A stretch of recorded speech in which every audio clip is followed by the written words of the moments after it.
Everyone, it's Clay here, and welcome back. Hope everyone's doing all right given the pandemic situation. Um, I'm going to give a little overview of what's in the course right now. Um, so we're at week 10 right now, and we're losing a week in the semester schedule, um, which is not a big deal, and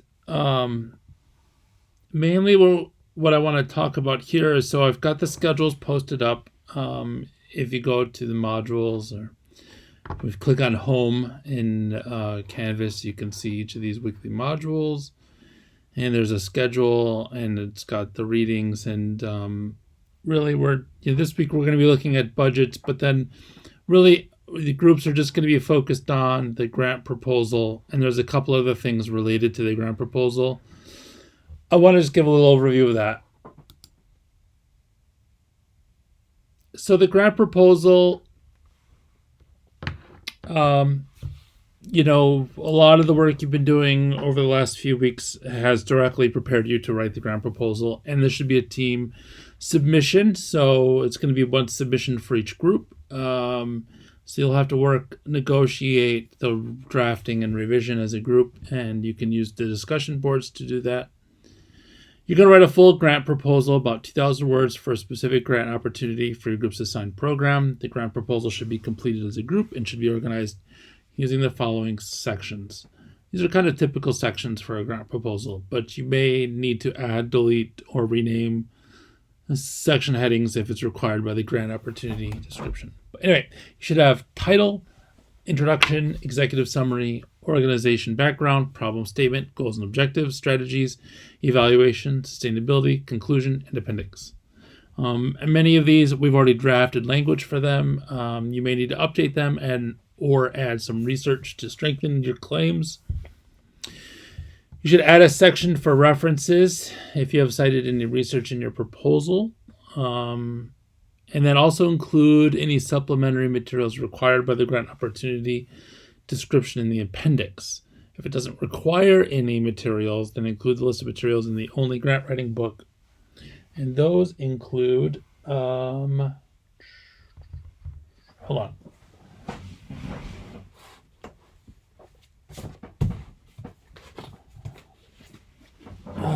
Let's see, 241 through 242. So those are generally going to include stuff related to the art experience nonprofit status. So documentation of non-for-profit status, agency budget for the current and often for the previous fiscal year, project budget, listing other funders for the project, most recent audit report, tax return form 990, most recent annual return, brief biographies and or resumes of key staff, a list of partners if the proposal is for a collaboration, other attachments. You may not have all of these, and the art experience has on its website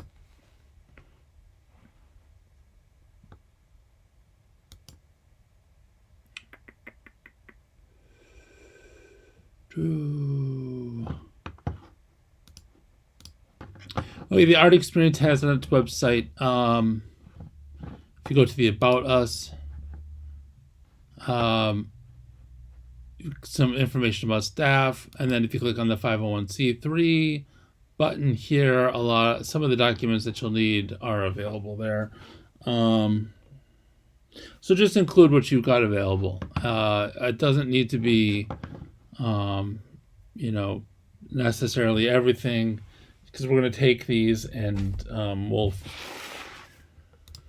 forward them to Audra. She's going to give some feedback, and if she decides to submit them, because ultimately this is, sending in a grant proposal requires sort of, the approval of the organization, and she can add whatever is needed. So 2,000 words. These sections also include a copy of the grant opportunity that you're decided to focus on. Before the break, probably 3 weeks or 4 weeks ago now, everyone found an opportunity and wrote a letter of interest for that opportunity. So you can share those with the group and choose which one to focus on. So this is the grant proposal, and this is the major assignment for the end of the semester. And it's really the only major thing you're going to be turning in. We will have the discussions, but all the discussions are really geared towards working towards this draft. But let me go back. So there's a couple other things. The grant proposals, like I said, a group project. So each group will turn in one draft, and you'll get one grade for that grant proposal. Each individual student, though, each individual member of the group will turn in a cover letter. The cover letter is discussed in the books, and you're going to write a one-page cover letter in memo format that introduces your grant proposal. So you'll have a group-written grant proposal, but each individual student's going to write their own cover letter for that grant proposal. Your cover letter should provide the full content information of the organization requesting funding.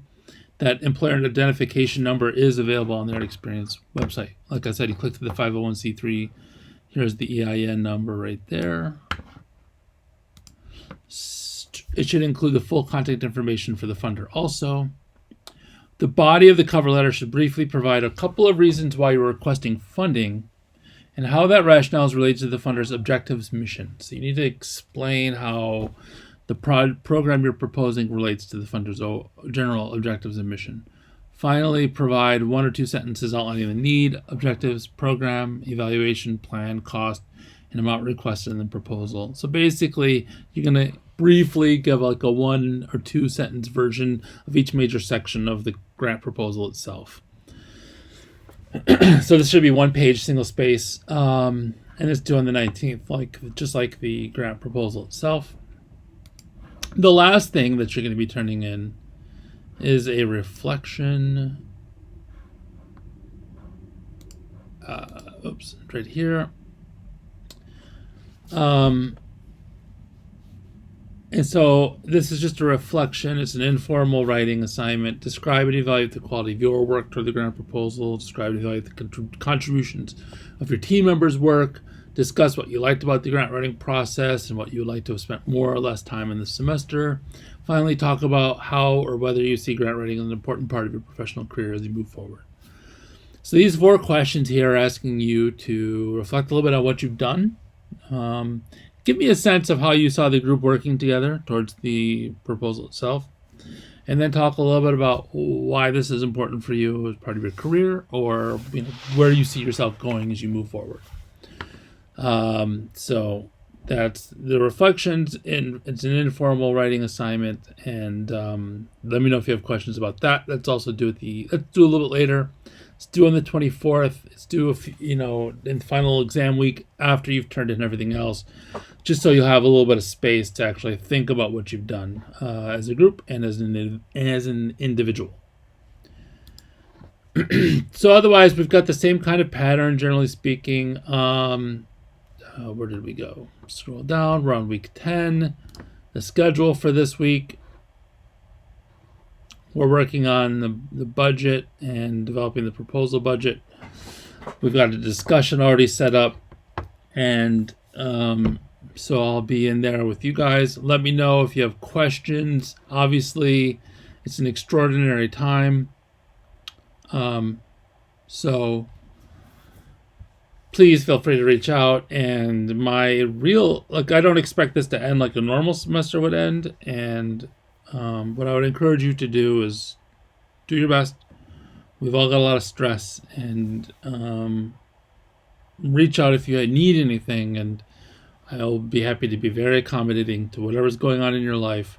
My goal is to just get you to complete a grant proposal as best as we can, and have everyone finish with a successful grade for this semester. So I can be reached by email or phone. My information's in the questions section right here. So good luck, and I hope to talk to you soon.